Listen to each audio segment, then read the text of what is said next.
Today's presentation will be an introduction to Threads of Life, and really excited to have our customers join us in today's meeting as well as our sales team join us.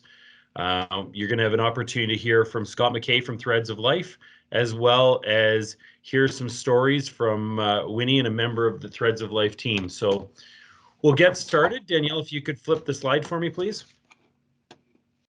So I thought I would share a couple, what I'll refer to as hard facts.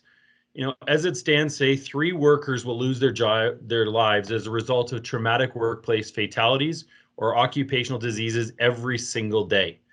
That number is staggering when you hear that. And so we're going to talk a little bit about that throughout the course of today. Every hour, 31 people will sustain a lost time injury while at work. And I think that's another statistic that is scary and very eye-opening. But I think the one that always resonated the most with me is that every 2 minutes, a person will sustain a lost time injury while at work.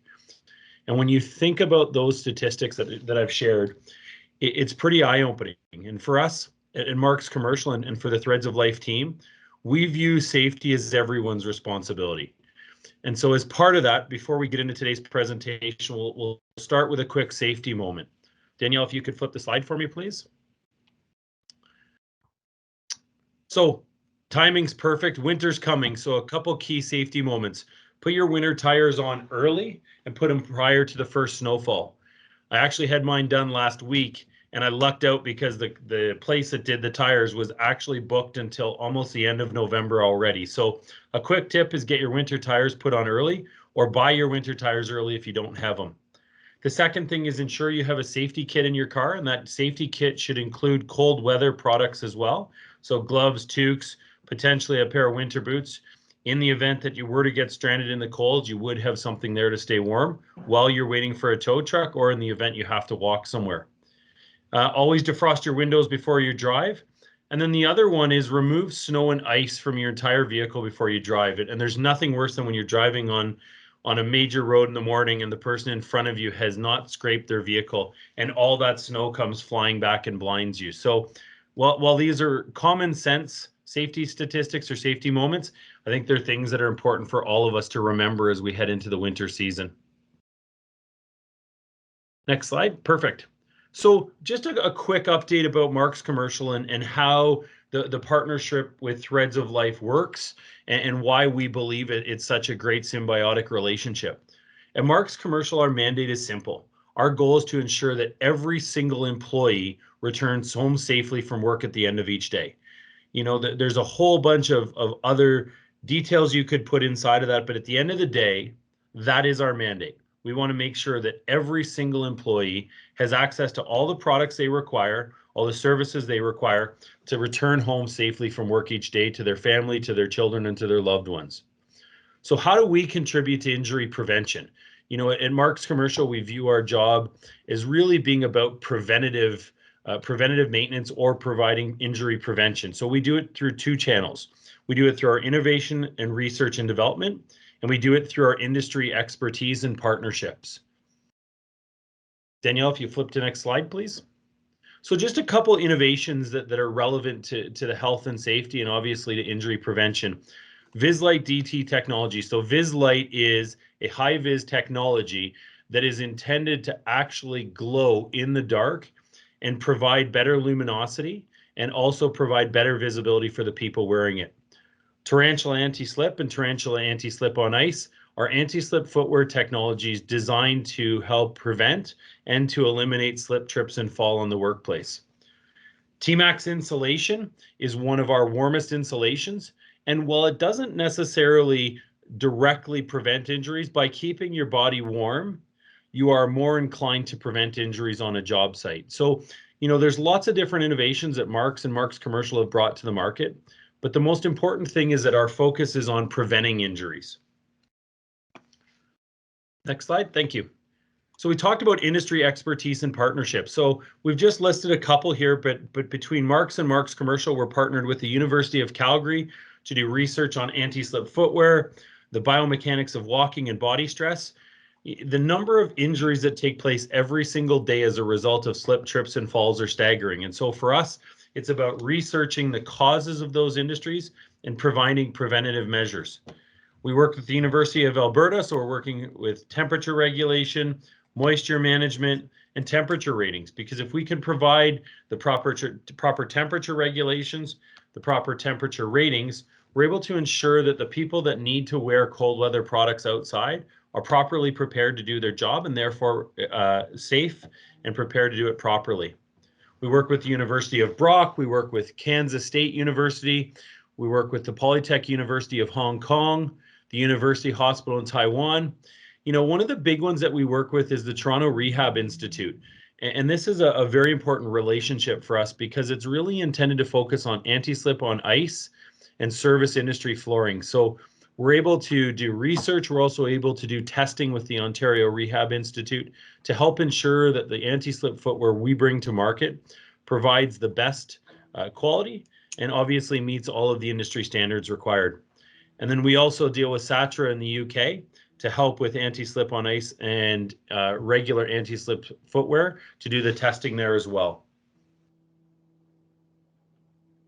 So in terms of injury prevention, for us, it's about leveraging our research and our data to identify risks. So if you can identify the injury risks before they happen, you can help prevent those injuries from happening. We look for new technologies that can help mitigate risks. So we recognize that there are always going to be risks in the workplace and in the industrial environments. For us, it's about looking for technologies that help mitigate those risks. We also try and understand the challenges and environments that pose the greatest risk and safety to employees. You know, we talk about anti-slip footwear, we talk about anti-slip on ice, but for us, it's really understanding the environments that pose the greatest risk and looking to bring about technologies and innovations that help eliminate some of those risks. And then I think the other two keys are, and they go hand in hand, but education and awareness, and identify risks to employee safety before the accidents happen.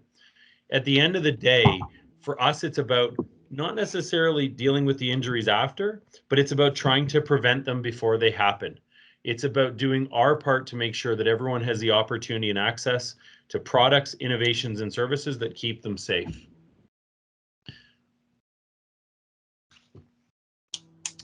Next slide, Danielle, please. Perfect. So, you know, we recognize that no matter what we do, no matter how many preventative measures we put in place, there are always going to be injuries that take place on a job site. And for us, when we discovered the relationship or discovered the opportunity to partner with Threads of Life, it was the perfect partnership for us. You know, while our job and our mandate is to eliminate injuries and fatalities, we recognize that it's a reality that we're going to have to deal with. So for us, partnering with Threads of Life was an opportunity to continue to expand our reach and also close the loop and provide support and visibility for Threads of Life, but also for the people inside of the Threads of Life program, and provide support for each and every one of them and their families as they deal with the tragedies associated with workplace fatalities or workplace injuries. So for us, this was a logical partnership. It's something that made sense. We had the opportunity to introduce this partnership to our sales team approximately 3 months ago. We had a member of the Threads of Life team, Eugene Gutierrez, come and share his story with us. I think the story that Eugene shared was inspirational. It opened a lot of our team members' eyes to the impacts of workplace fatalities and workplace injuries. And for us, we wanted to continue to share that message, continue to bang the drum about the importance of preventative injuries, preventing injuries on job sites, but also bang the drum about Threads of Life and what Threads of Life does for people that have been impacted by workplace fatalities and workplace injuries. So I don't want to spend too much time talking. We have some great special guests. So I'd like to take the opportunity to hand it over to Scott McKay from Threads of Life, and he'll provide a partnership overview. So Scott, welcome, and thank you for taking the time this morning. Hi, Adam, and yeah, thank you very much to you and Danielle and the entire Marks Commercial team for all your support. Well, maybe what I'll do is I'll just provide an overview of Threads of Life, and so Threads of Life, what we do is we provide peer-based support programs to Canadian families who are living in the aftermath of workplace tragedy. And there's 3 streams of workplace tragedy that we support. One is what we call a life-altering injury.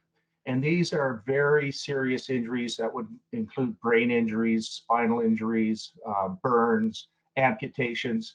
So not only is the life of that worker forever changed, but the life of that worker's family is forever changed. And we're there to provide support both to the worker and the worker's family. The next stream we support is occupational disease. And then the final stream is workplace fatalities. Um, so once again, we're there to provide support, not just to the worker, but to the workers' families. And many are shocked to learn, as Adam shared, that if today is a typical day in Canada, there's going to be 3 workers that are going to die as a result of a traumatic injury or an occupational disease. If today's a typical day in Canada, there's going to be hundreds more workers who are made ill or seriously injured because of work. And if today is a typical day in our country, there's going to be thousands of workers, their families, their co-workers, their communities, their friends who are going to be negatively impacted by workplace tragedy. And so where do these families go in times of grief? Since 2003, they can come to Threads of Life. And what our mission is at Threads of Life, it's a 2-part mission. The first is we provide support programs. Our mission is we help families heal or living in the aftermath of workplace tragedy. And we also promote the elimination of life-altering workplace injuries, illnesses, and deaths. And there's a number of support programs we provide to our family members. They include monthly newsletters, virtual family forums, 3-day, what we call family forums. And what happens over the course of these 3 days is that families come together, and it's a weekend where we provide professionally facilitated sessions on different aspects of loss and grief. But I'd suggest what the most important part of the weekend is when we match new family members with returning family members. And what happens over the course of the 3 days for a new family member, it certainly is transformative. When a new family member arrives on a Friday afternoon, they're often very anxious and nervous, and they're not sure what they're getting into. And we match them with a returning family member, a family member that has participated in our programs over the course of a year or years. And what they come to learn is that over the course of the weekend is they've landed in a safe place, in a place that understands them. Because we hear time and time again with our family members is they feel very alone and very isolated, and they don't feel that people understand what they're going through. Well, at Threads of Life, we literally have thousands of people that understand what they're going through. Currently, we're providing our support programs to over 3,200 family members across the country. And this number has grown each and every year since our inception in 2003. Now, we still know we have a long way to go before every family in Canada who's experiencing a workplace tragedy in the form of a life-altering injury, an occupational disease, or a workplace fatality knows that there's an organization called Threads of Life, knows that these are the programs and services are available to them, and then they can make an informed decision about whether they want to participate in the programs or not. One of the most important programs we have is what we call Speakers Bureau. And what Speakers Bureau is, these are individuals that have been with Threads of Life for a number of years, and they're at a stage of their healing where what they want to do is they want to give back and they want to make a difference. And the way they do that is they're going to go share their stories at schools, at colleges, at workplaces, at conferences. And it's quite extraordinary, the power of our speaker stories. And it's my pleasure and honor to introduce you to Wynny Sillito. Wynny is one of our family members and also just a tremendous volunteer for Threads of Life. And what Wynny's going to do now is share her story. Wynny? So my name is Wynny Sillito. I am a safety specialist, a volunteer with the Threads of Life, a retired first responder, and the most fun person that you could ever have as your safety lady. Let me just start with that. But I want to take you on a story on my journey that I experienced with workplace tragedy, and it actually begins many years before I had even entered the workforce. When I was 9 years old, I had a really bad fall on the playground. And as a result of that fall, I ended up experiencing a number of firsts, we'll say. It was the first time that I had broken a bone. It was one of the first times my mother received a call that I had been in an accident. And it was the first time that I can clearly remember seeing a female emergency responder. Now, I come from a large family, but from my mom, I am her baby, and she will tell you that to this very day. So it's not surprising that when the ambulance pulled into the hospital, my mom was standing in the ambulance bay, terrified, waiting for us. That paramedic who treated me and who then cared for my mom in her sort of moment of despair was a superhero. She, to me, was everything that I wanted to be when I grew up. And so it was because of that day that I knew I wanted to grow up to become a paramedic. What I could not have known is that aspiring to save the lives of others would potentially cost me my own. Now, I'm a helper, and I have always been a helper, so it's fitting that I did go on to work in emergency services. And it was in my time with emergency services and then transitioning into safety that I saw some of the best of workplace health and safety, but I've also seen some of the worst. And it's also in that job that I would become a statistic 1 week before my 24th birthday. I was working in a sour gas facility in the middle of nowhere as part of the emergency response team.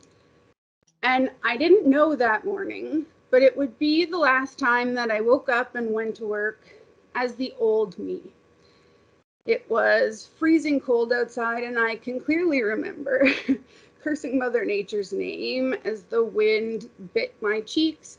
And it was the last day of the job when we were really looking forward to going home, but something just didn't quite seem right.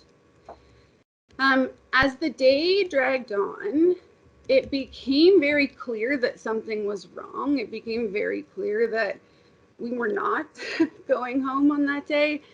As the afternoon went on, the flare on the flare stack got bigger and bigger. And then just before the sun went down, we started seeing fireballs fall from the flare stack. Now, I'm not an engineer. I'm not a gas plant operator. I have nothing to do with the operation of a facility like that. But one thing that I'm sure of is that at no point should you see liquid balls of flame falling from the flare stack into an area where there are workers. And I remember thinking, like, I need to say something, this isn't safe, but I didn't say a word. I was young, I was the only female on site, and I was just the medic, just a first responder. So what did I know, really? And instead, I looked at the firemen standing next to me, and they said something terrible is about to happen, and I went to fill my pockets with gloves for when it did. Sadly, I was right. Something terrible did happen. The operator who had been responsible for that facility had taken the same toxic chemical that we were using in high pressure lines to melt solid sulfur plugs in the sour gas facility, ultimately to his face. And that night, my life changed forever.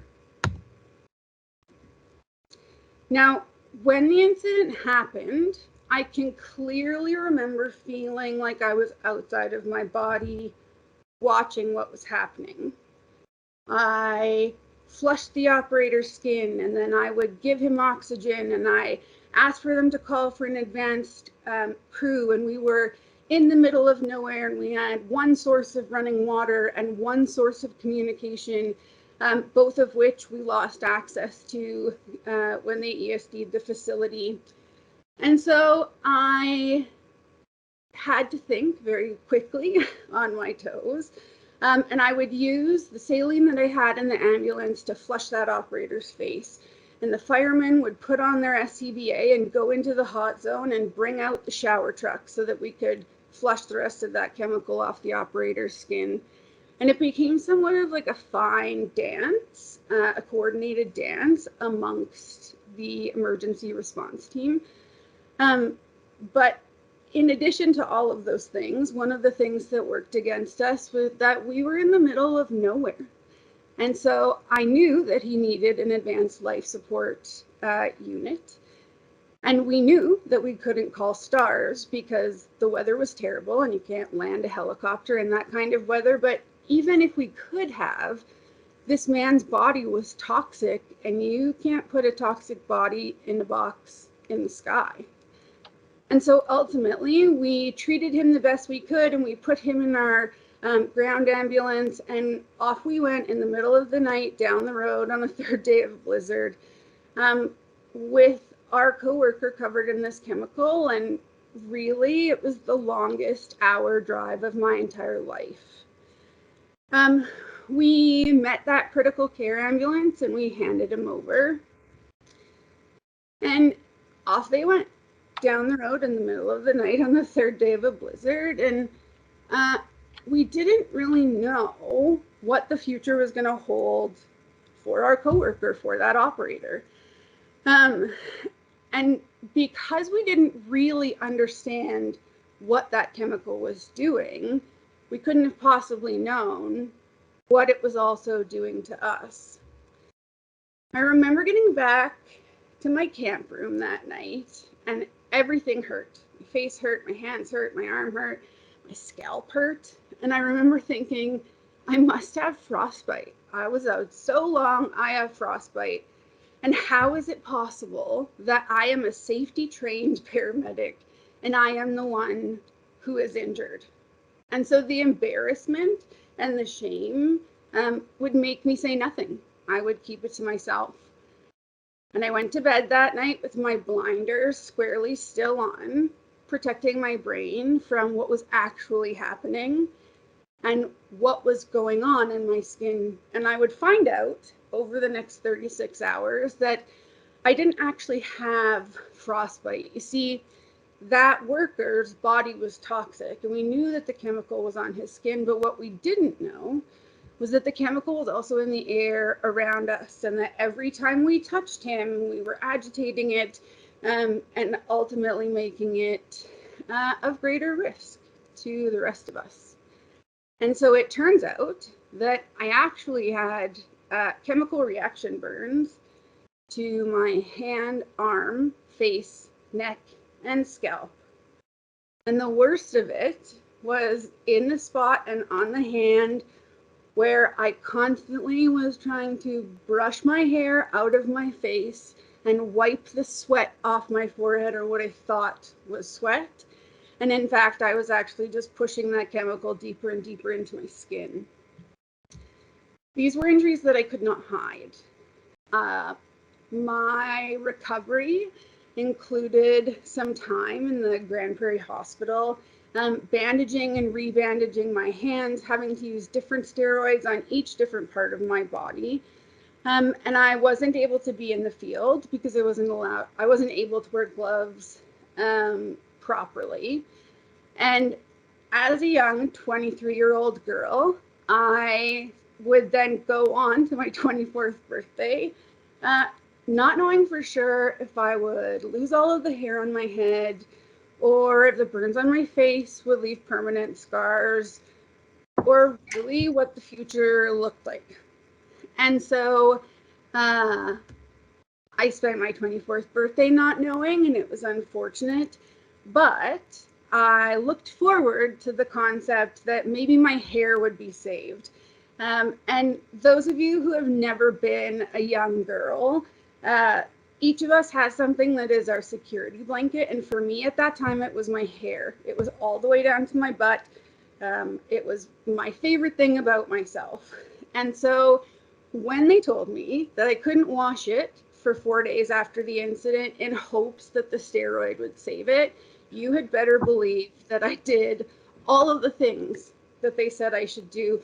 And I can still really clearly remember getting in the shower on that last day and finally putting my hair under the water and thinking this is going to feel wonderful. And the water hit my scalp, and it was so painful that it took the air right out of my lungs. It was like I was washing my hair with razor blades. And it was a long recovery. from there. But as you can see, I am one of the lucky ones. My burns became almost invisible scars. My hair would grow out and I would be left with just one small bald spot. But I was still stuck with a bank full of painful memories that I haven't quite learned to shake. The smells, the things I heard, the things I saw, the things I felt, the adrenaline running through my blood like a freight train, driving my fight to try and keep that worker alive. And my feelings and my emotions have surprised me to this day. Sometimes I feel nothing, and then sometimes I feel them all at once, that freight train running through my body, and I never understand why. But I would get a diagnosis and I would learn to deal with it. I still consider myself a lucky one. Sadly, we are not all lucky. That operator would make it to the hospital fully conscious and aware of his pain. He spent that first night alone. No one was able to be with him. His family was in a different area code and it wasn't safe to travel. His wife was not a lucky one. She spent that first night by herself at home, unable to hold his hand or kiss his forehead or know what his future would look like or if he would have a future at all. My mom, also not a lucky one. While I did make it home, and she will always be grateful for that, it was a very terrifying experience for her and her own recovery to this day, really. And even though I made it home, she will never again, for the rest of my life, trust that I am going to make it home safely from work just because somebody else said that I would. Most workplace tragedies leave a trail of unlucky people behind them, missing those that they love, longing for pieces of ourselves that we didn't bring home, and really yearning for a time when it doesn't hurt so bad.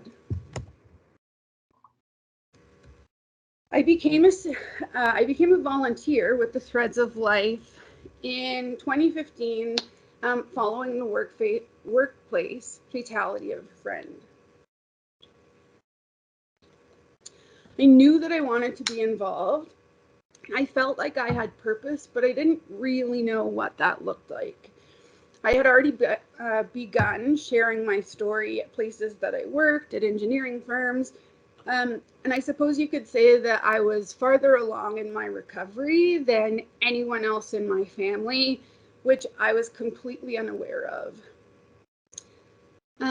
It was that first year that I got involved with the Threads of Life, that I was invited to my first family forum. And Scott has just explained what the family forum is, but I just wasn't sure if I was gonna go. I wasn't sure that I deserved a seat at a table of people who had lost their most important person in the world, and really, I ultimately made it home. And so I wasn't sure if I would go, and it was during that time that I really had my first aha moment. My mom would call me 100% of the time if there was an accident anywhere in the country, just to see if I was okay. And my colleagues and I always used to giggle about it. But it was during this time when I was like not sure if I should go and very much focusing on whether I belonged there. And I had one of those experiences where there was an accident and my mom called, and it was a car accident in a different province. And it was at that moment that I really had my aha moment where I realized on the day that I was hurt, my mom had no idea where I was working. She didn't know if I was in a gas plant in northern Alberta or, building a candy store at a mall in Manitoba. She just knew that I was a first responder and that my job was dangerous. And so we would end up going to that very first family forum, and it was the best decision I have ever made in my entire life. There was two particular profound experiences that my mother and I had at that first family forum. The first is that very early on in any family forum or any Threads of Life family gathering, Shirley Hicks, who at the time in my eyes had suffered the ultimate loss from a workplace tragedy, gets up in front of the room and she will say, we need to remember that no one person's story is more important than another. No one's experience is worse. We are not here to compare. We are here to heal together. And it was in that moment that 4 years after I had been hurt, for the very first time, I really felt like my experience was validated. I knew that that was the table that I was meant to be at. The second is that my mom has always struggled to talk about it. And in fact, I didn't realize until I became involved with the Threads of Life that she would say less about her own recovery to me for fear of how it would hurt me. And I think that's probably why I didn't realize she was still very much stuck at that day of the accident. And so the second profound moment that we had was that my mom was in a session with a group of other women, most of them parents, and she started telling a story and she started to cry. And she said, I'm so sorry you guys have all felt such worse pain. It's been so much harder for you. I am sorry. And one of the widows put her hand on my mom's hand and said, is Wynny the same person that she was then, now? Did you get your same daughter back? My mom said no. And the widow said, you are allowed to grieve parts of the person you love that didn't make it home. And from that point forward, just like that, my mom and I were part of this community that was healing and who really understood our experience. Much like the way that ripple effects travel from a workplace tragedy, those of us who are very far from the scene of the work or the scene of the accident can still aid in prevention of incidents. I want you to close your eyes for just one moment. And I want you to imagine the person who is the most important person to you in this entire world. Your spouse, a significant other, a sibling, a friend, a parent, a pet, whoever it is.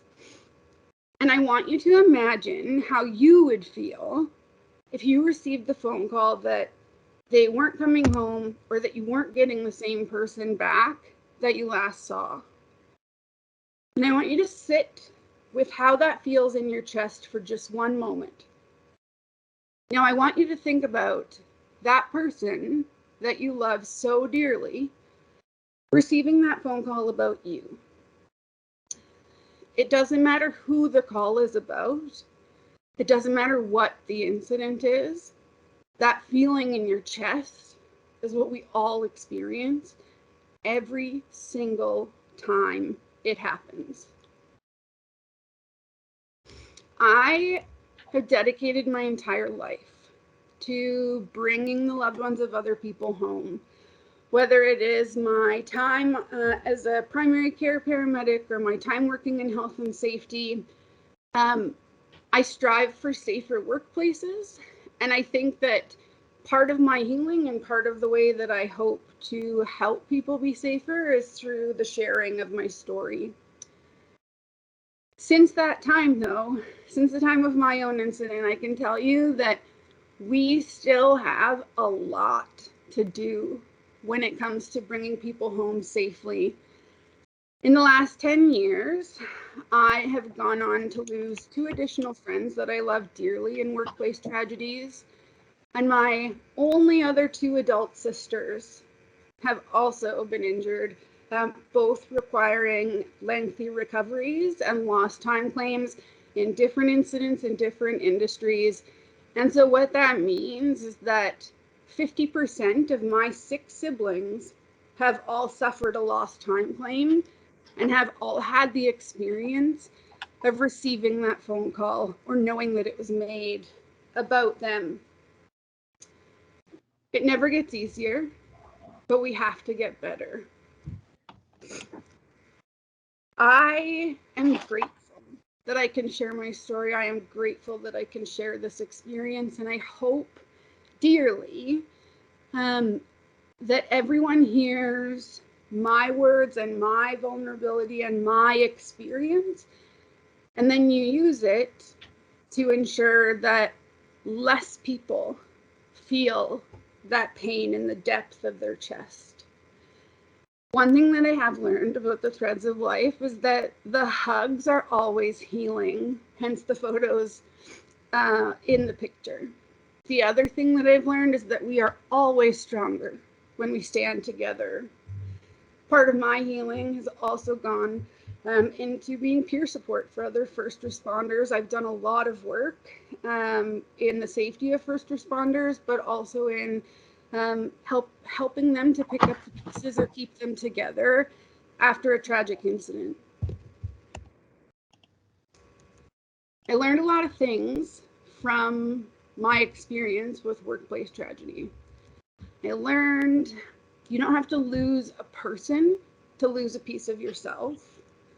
I learned that your life can change in a split second, and the things that you thought were important become very clear that they are not.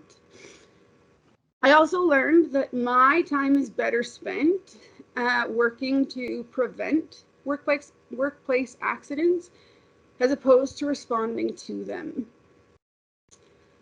I don't know for sure where that operator is today. I do know that he survived, but I don't really know what happened after that. And perhaps part of that is that my heart and my brain are not ready to process in the event that he did pass away from his injuries or end up with a potentially fatal occupational illness as a result of the amount of that chemical that splashed him. I do know one thing, and it is an absolute, and it is that every single day that I go to work, my mom will ask me to be safe. Because for her, one day her baby went to work and she did not make it back home safely. This year marks 10 years since my incident, and I have worked very hard to learn who the new me is. And the very best piece of advice that I can give you is that if you can do something today to make sure that those who love you and you can make it home to each other, it will be worth it 100% of the time. And if today is a dark day, I just ask that you reach out for help and you know that there is light on the other side. And my ultimate wish is that we can stand together, we can have each other's 6, so that tomorrow today, will always be full of tomorrow's light. Thank you. Thank you so much, Wynny.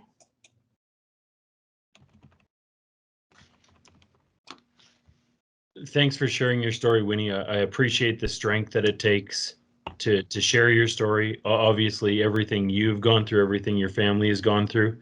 I think the fact that you can share your story with this group, as I said to our previous presenter, I think it's important you understand that you're now part of this family as well too.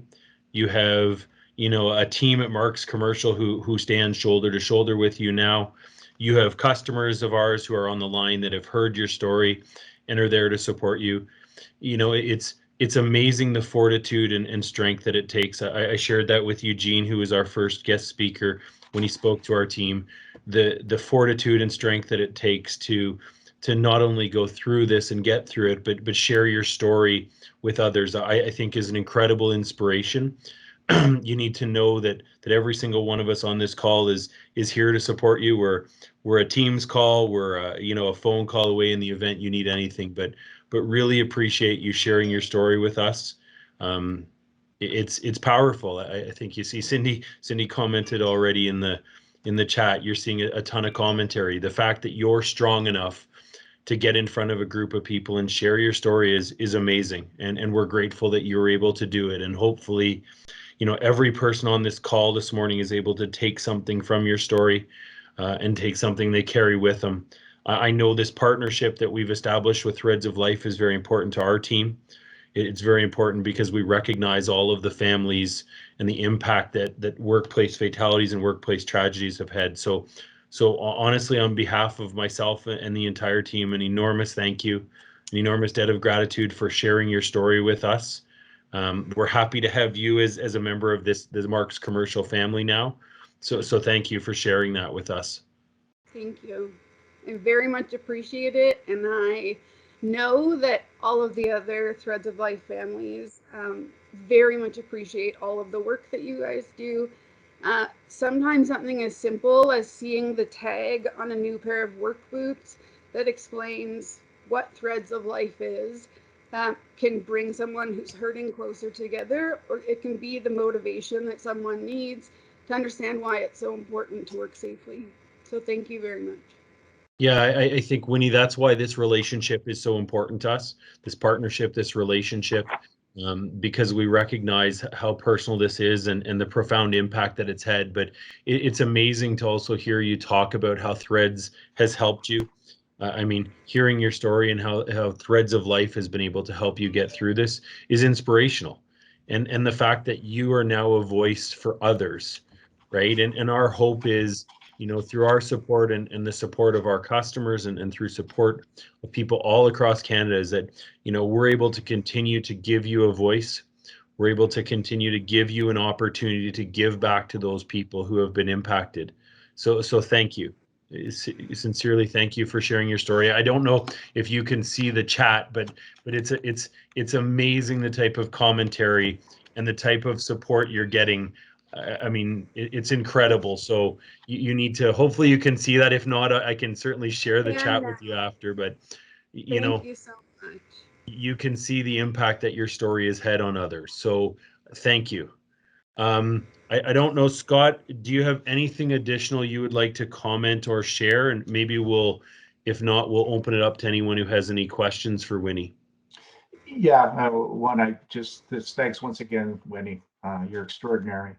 I just wanted to share 4 ways where your customers and your clients and your partners can provide help to Threads of Life and the families we serve.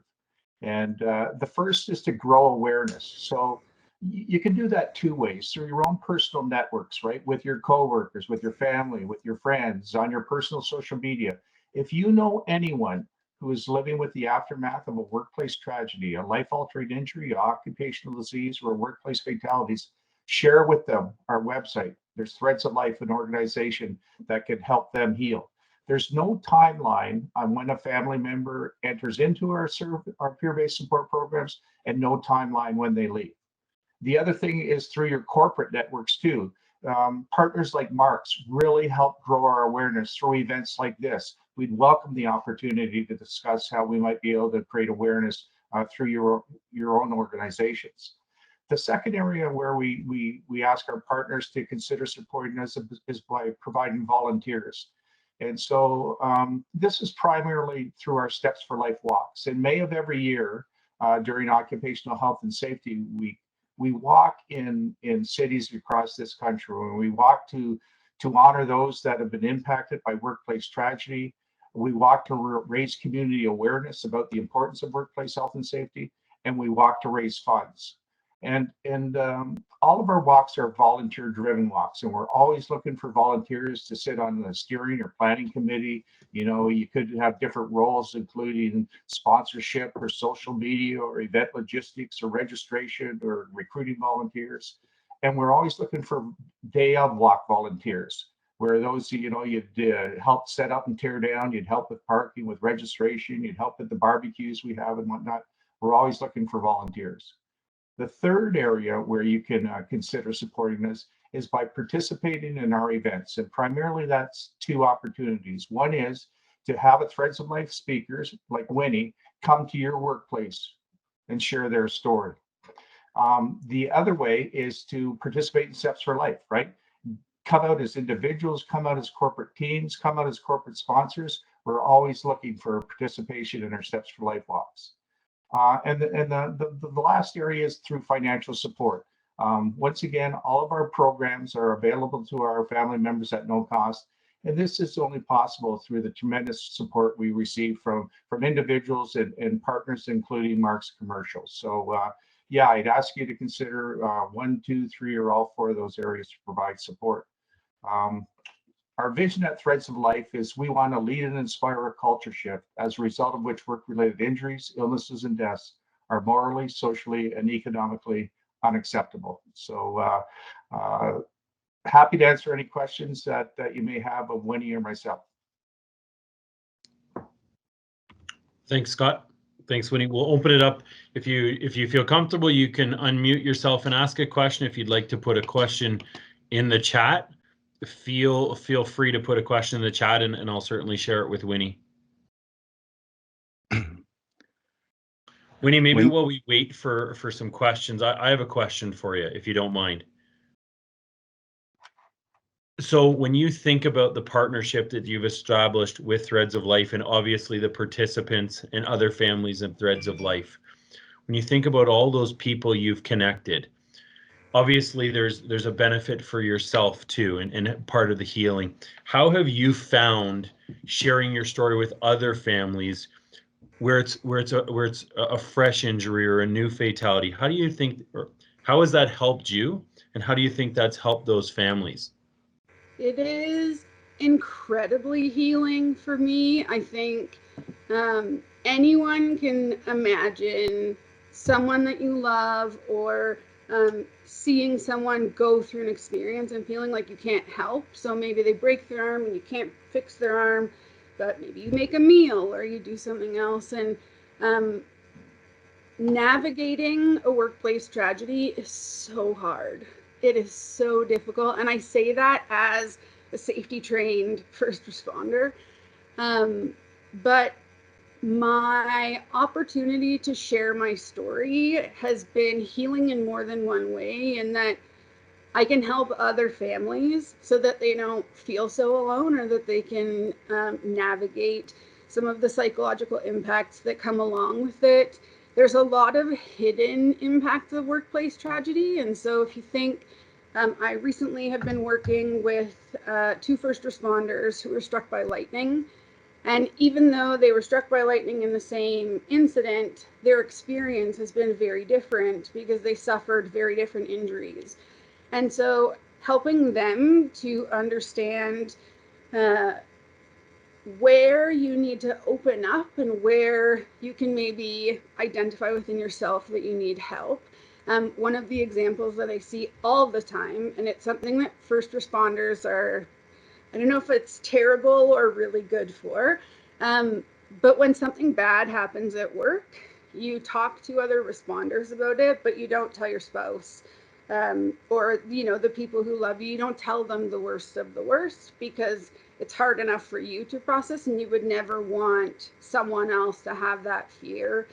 And so with these first responders, when they were injured, they happened to be best friends.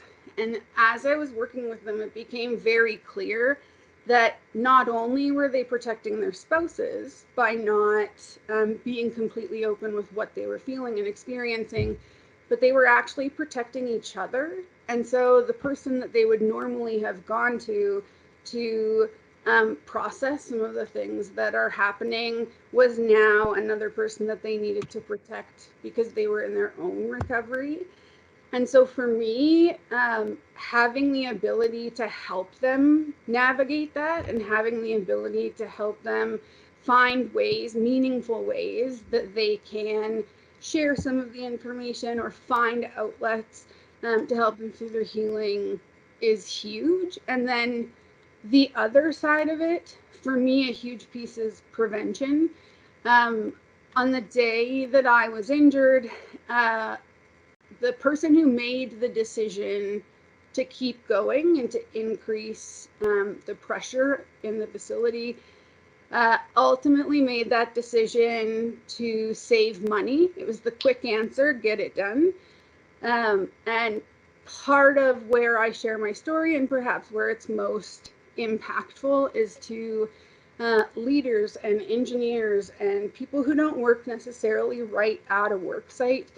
Because if you are the person who signs the checks or the person who can control someone's success, or even an office manager where you are the person coordinating all of the field work or work on site that's being done, quite often those people don't realize that you don't have to have your boots on the ground in the work site to have a huge impact on whether or not those workers make it home safely.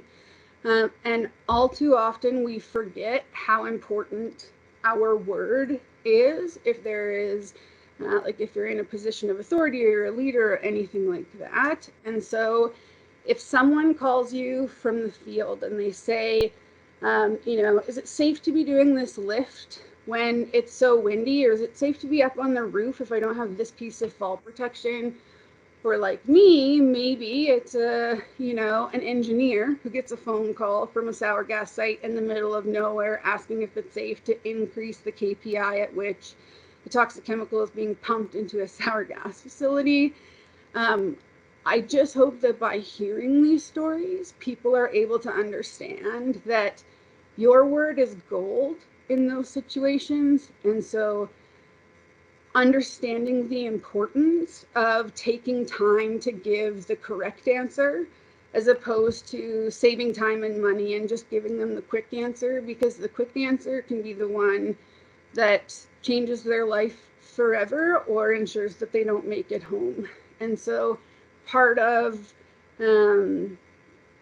my goal, I would say, is that I don't just want to teach people about workplace safety, but I want to teach people the things that they can do in their organization or leading up to an incident that can ultimately have consequences that result in the workplace tragedy, because I don't think that that is a picture or a lens that people see or consider often.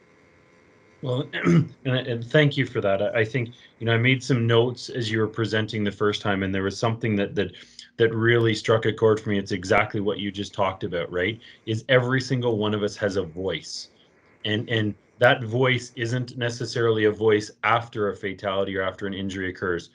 That voice is more important before that injury occurs, right? And every single one of us has the opportunity to speak up and say that something's not right, or that they don't feel safe on a job site, or that that's not something that should take place.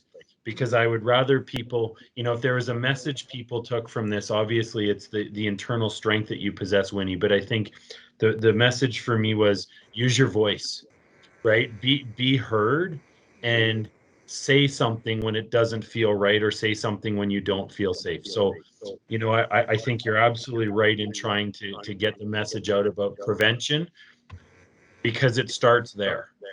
So I did get someone texted me a question, if I can ask it to you, if you wouldn't mind.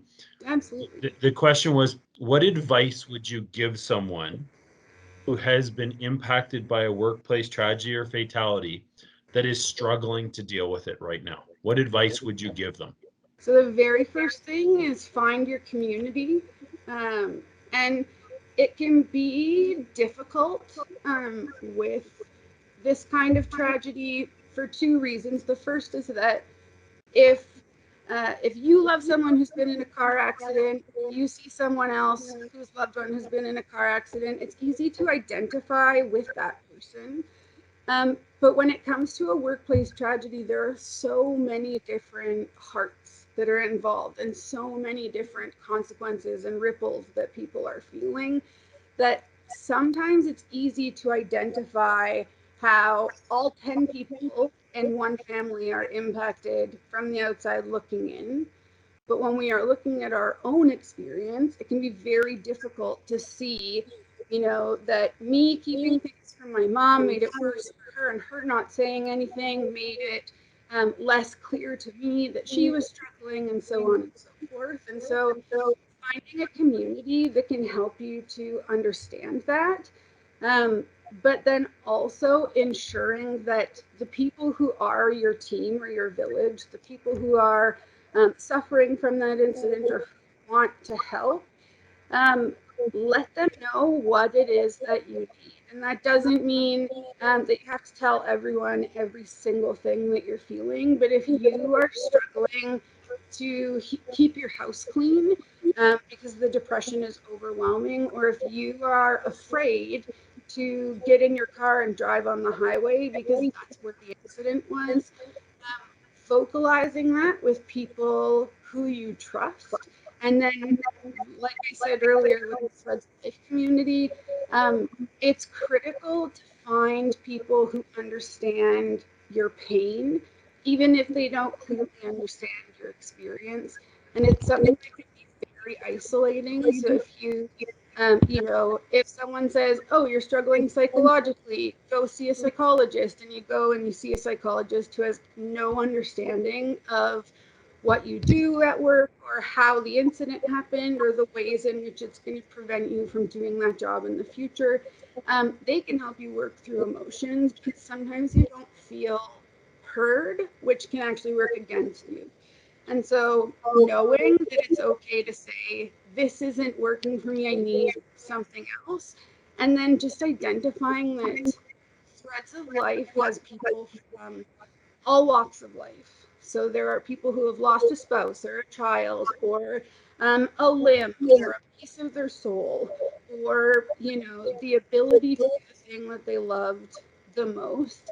And while each of our incidents are different, the similarities in our recovery and our experience sort of through the process can be very similar.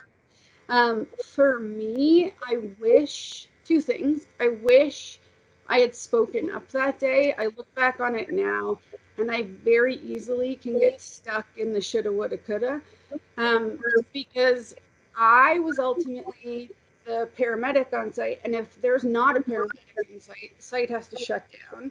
And I wish that I had felt empowered enough to just do that, or to challenge the consultant and say, listen, I will do this if you don't fix this or if things get improved. And then the second piece of it is finding something that you love, that you enjoy doing, and making sure that you are including that as part of your recovery.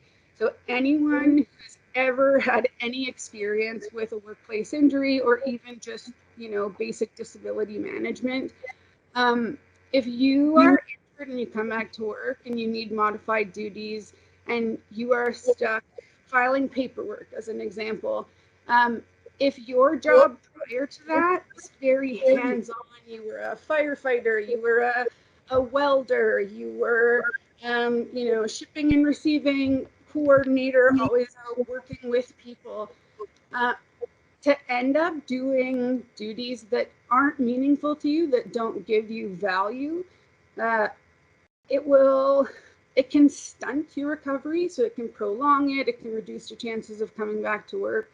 And so finding something that you love at work and vocalizing that, and then you as leaders working with that, the first question I would ever ask any worker who's coming back to work after an incident is, what are the things that you loved the most about your job? And then when you are working to find return to work duties for them that meet their needs, try your best to incorporate those things. So instead of sitting at a desk filing paperwork, which for a lot of people doesn't give them value, give them the opportunity to go out and do the fire extinguisher inspections in each of the shops. Doesn't seem like a lot, but being able to have a purpose and being able to still interact with the people around them is huge, because lots of incidents don't need to have a psychological component. And unfortunately, a good majority of them do, particularly with COVID. Thanks, Wynny. It looks like Jeff Holman has his hand up. So Jeff, if you'd like to take yourself off mute, and I don't know if you have a question or something you'd like to share. I just saw your hand was up in the chat. Yeah, thanks, Adam. Wynny, I'd just like to thank you for the strength that you've demonstrated today in sharing such a powerful and inspirational message. Unfortunately, similar to yourself, 20 years almost to the day, I received a call from my dad. And in that instant in time, he made me aware that I lost my best friend, my oldest brother. He resulted in a fatality in a workplace incident, and I was able to relate to a lot of your comments, but more importantly, the pain and anguish that you demonstrated in your face during your presentation, and it takes a tremendous pillar of strength to be able to communicate that very important message. And with myself, I use my pain to give myself strength, and I channeled that strength and got into the safety community. And I work for a large electric utility, and one of the important things that I communicate to each and every one, and we're all workers, and it doesn't matter the name on your business card or at your door. We're all workers, and we all need to understand the special message. And one of the things that I communicate to each and every person is that when we leave home in the morning, we've left with that silent commitment to our loved ones that we're going to come back in the same condition and maybe better than when we left. So the journey that we take during the day, the tools we use, the decisions we make, not only for ourselves but for our coworkers, we need to pause and make sure that we're using the appropriate tools and we're making the appropriate decisions, that we can fulfill those commitments. Because unfortunately, as Adam spoke to the statistics at the beginning, not everyone's so lucky, and it is a gift to get home in the same condition. And how we can communicate that, and there's 60 people on this call, and as far as I'm concerned, I see us all as safety professionals having the ability to deliver that very, very important message, that each and every one of us have a voice. And like yourself, my oldest brother, he wasn't a young worker, but he was a new worker, and he didn't feel, as a result of the investigation, he didn't feel that his voice mattered. And it does. And it's so important that we are very inclusive with everyone that's at the safety debriefs in the morning, and listen to those new and young voices, because they do matter. Their voices do matter.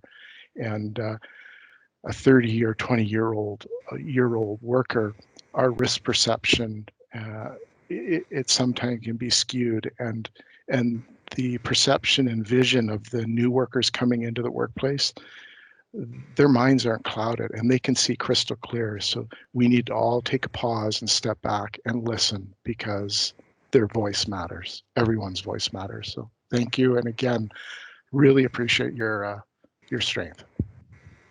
Absolutely. Thanks, Thank you so much for that. I think the thing that you said about we are all safety professionals, it is such a critical piece of information. It's such a critical part of safety culture that you don't have to have a formal education or have any part of your job formally designated to be safety.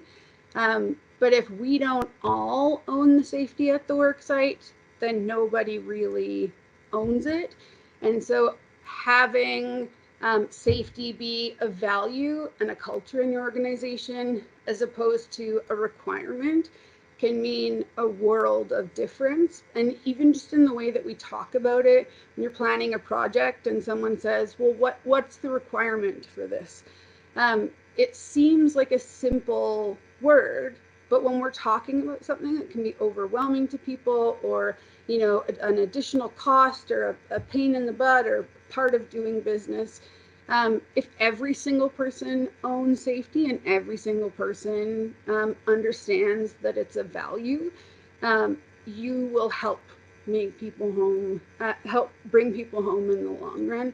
I am so sorry to hear about your brother.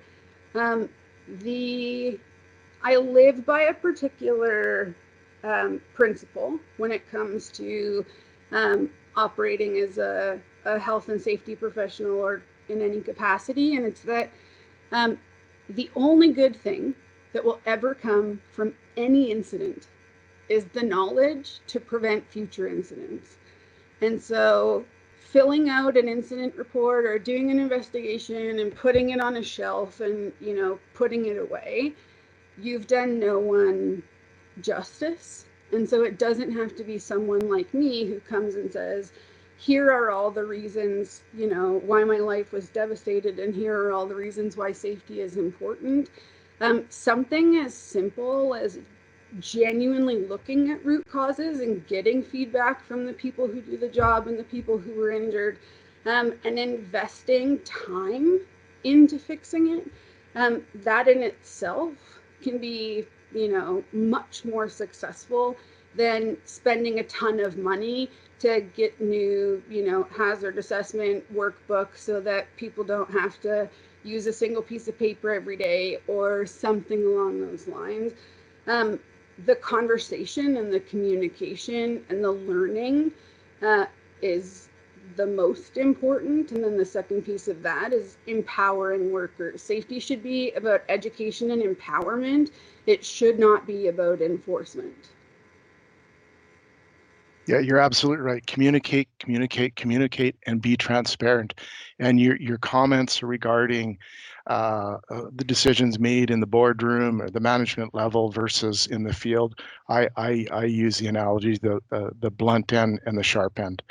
And we need to be transparent all the way through, because what decisions made in the boardroom, how do they impact positively and negatively, and what the workers do with it. It's very important that all levels of the organization are pulling in the same direction, and the message is very transparent. Thank you. Thank you. Thanks for your question, Jeff, and thanks for sharing your story, and thanks for joining us on the call today. Really appreciate your time and sharing your story. Does anyone else have any questions they'd like to ask Wynny or ask Scott?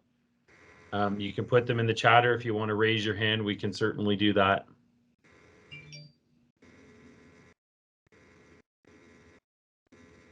Okay. Wynny, it looks like there's no additional questions. Scott, maybe before I wrap up, do you have anything you'd like to add or anything you'd like to comment on? Oh, you're on mute, Scott. Sorry. Those famous Teams meeting words you hate to hear. Yeah, I encourage everyone, and the link was provided in the chat comments to Threads of Life Get Involved. And I'm hoping everybody on the call takes a look at how you as an individual or you as an organization can support families living in the aftermath of workplace tragedy. Great, thanks, Scott. Wynny, on behalf of myself and every member on this call, and hopefully every person that gets to hear a recording of this meeting, thank you. Thank you for your strength. Thank you for your voice, and thank you for being vulnerable and willing to share your story.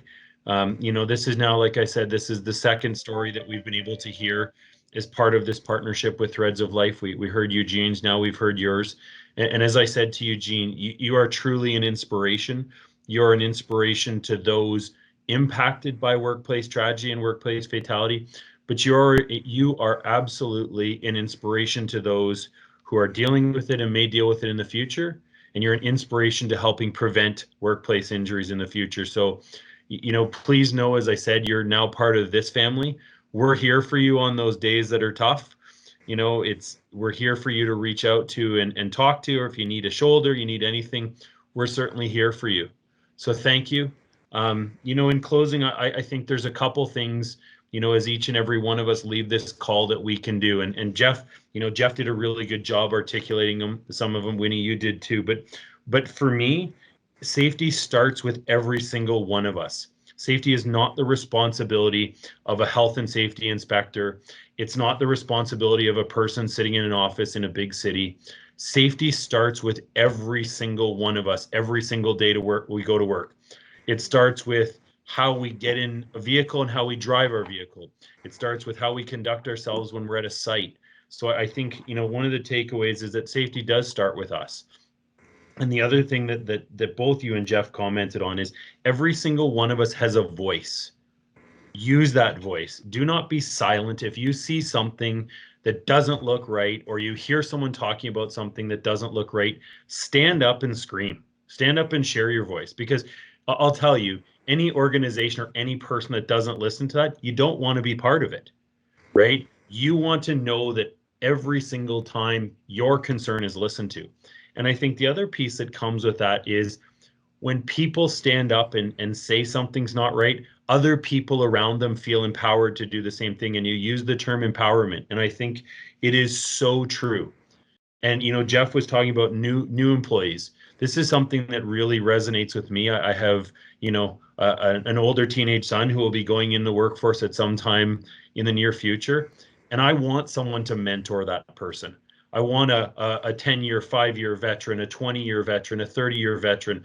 I want them to mentor my son, and I want them to mentor other people coming into the industries today, so that they know that they have a voice, but also that they know they have someone to ask when they have a question, right? And I think that's something that every one of us, has that responsibility. They have that responsibility to share their knowledge and create an environment for new people, new employees joining a workforce to know that they can ask when they don't understand. So, at the end of the day, you said it best, Wynny, our objective is to prevent injuries. And every single one of us is empowered, hopefully, to leave this call with your story as an inspiration, Wynny, to be that voice and to be the one that stands up and says when it's not right or feels the power. Because I'll tell you this, the strength that you have shown and what you have gone through should be enough of an inspiration to inspire people to just say no, right? Just say no, that's not safe. If there's one thing that you've done, I hope that is the message that people will take away, is they will stand up and say no, because you have given them that strength. So on behalf of myself, Wynny, on behalf of every single person on this call, thank you. Thank you for the inspiration, and thank you for everything that you've shared with your story. I know it is not easy to retell it. I know it is not easy to relive it. And as I said to Eugene, it breaks my heart, staring at you on this camera right now, seeing the emotion in your face, but know that this has had an impact. You see it in the chat on the side. You see the comments that people are sharing.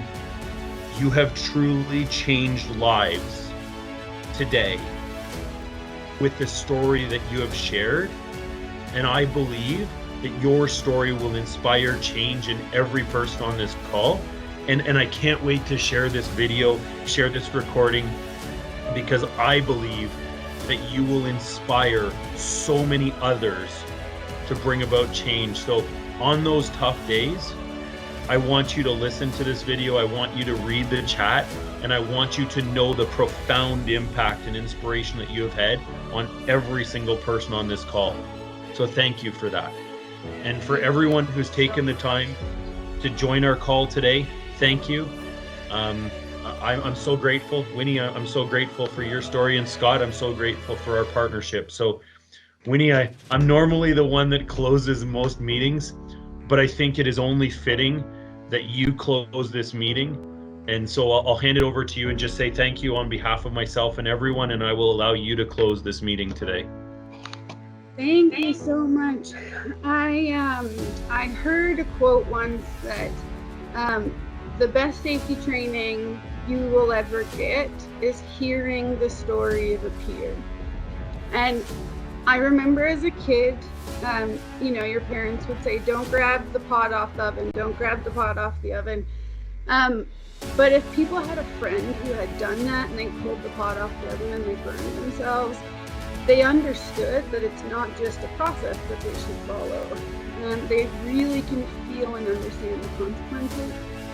And so safety to me is not just about empowering people to ask questions and speak up, but it's about empowering people who have had the experience, who have had the incident, who have had the loss, to share that story in a safe way, in a healthy format.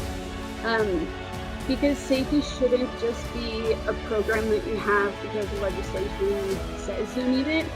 It should be meaningful, it should involve the workers who do the job, and it should involve sharing of experiences and incidents and root causes, and building a team who are positively influenced by one another and who can positively influence that safety program.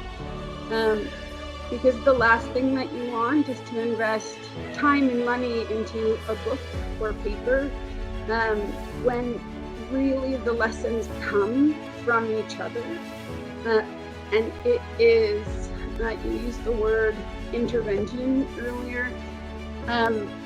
Sharing a story makes safety personal, but intervening when you see that something isn't safe or that something needs to be improved is a gift, because it ensures that one more person is going to make it home to the people who love them, and I promise you, you will never regret it.